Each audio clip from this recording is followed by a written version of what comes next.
আসসালামু আলাইকুম। এখন আমি রান্না করব শুটকি মাছ দিয়ে বেগুন দিয়ে ঝোল। ওখানে শুটকি মাছ ধুয়ে রাখছি, বেগুন কেটে রাখছি, পেঁয়াজ কুচি করে রাখছি, রসুন। এখানে কড়াইটা গরম হয়ে গেছে। এখন আমি এখানে সরিষার তেল দিয়ে দিব।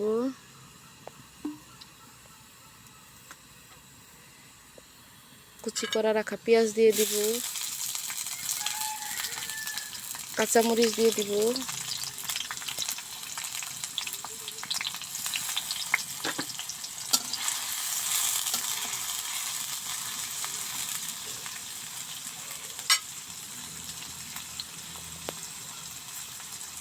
কুচি করা রসুনগুলো দিয়ে দিব। এখন আমি একটু নাড়াচাড়া করে দিব। পেঁয়াজগুলো ভাজা ভাজা হয়ে গেছে। এখন সামান্য একটু পানি দিয়ে দিব।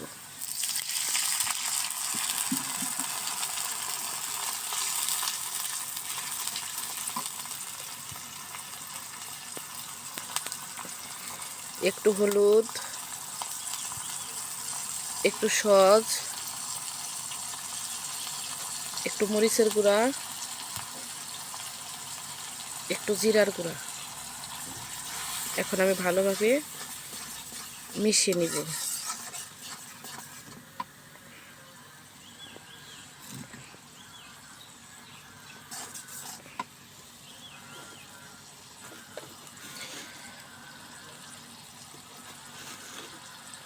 স্বাদ মতো লবণ দিয়ে দিব। এখন আমি অল্প কিছুক্ষণ মশলাগুলা কষিয়ে নেব। এখন আমার মশলাগুলা কষানো হয়ে গেছে। এখন আমি এখানে শুটকিগুলা দিয়ে দিব।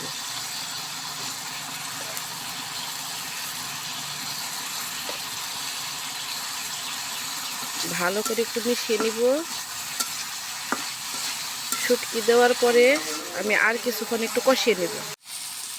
এখন আমার শুটকিগুলা ভাজা ভাজা হয়ে গেছে। এখন আমি বেগুনগুলা শুটকির মধ্যে দিয়ে দিব।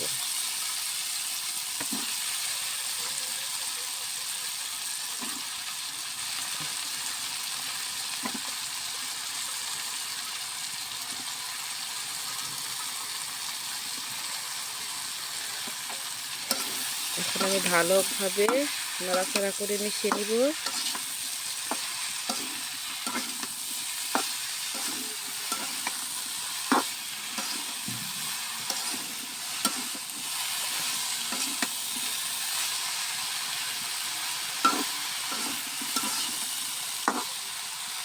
আমার বেগুনগুলো মিশানো হয়ে গেছে। এখন আমি একটু পানি দিয়ে দিব। 5 মিনিট ঢাকা দিয়ে দিব। 5 মিনিট হয়ে গেছে। এখন আমি ঢাকনাটা উঠিয়ে দেখব। এখন আর একটু নাড়াচাড়া করে নিব। এখনো কষানো হয়নি।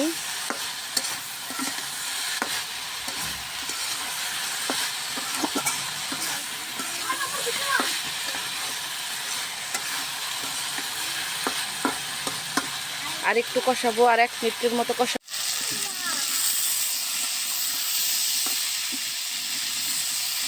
এখন আমার সবজিগুলা ভাজা ভাজা হয়ে গেছে। এখন আমি সামান্য একটু পানি দিয়ে দিব।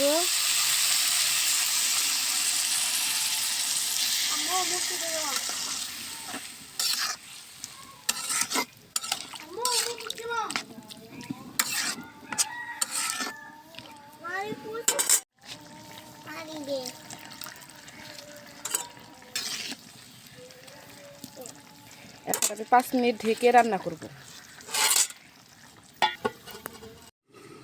5 মিনিট হয়ে গেছে। এখন দেখবো আমার রান্নাটা কোন পর্যন্ত হয়েছে।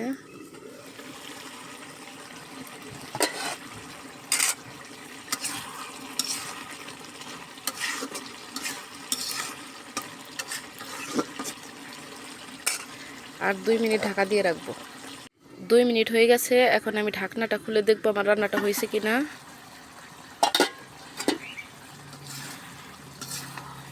হ্যাঁ, আমার রান্নাটা হয়ে গেছে। এখন আমি নামাবো। আমার বেগুন দিয়ে শুটকি মাছ রান্না হয়ে গেছে। আপনারা যদি একবার রান্না করে দেখেন কেমন মজা হয়।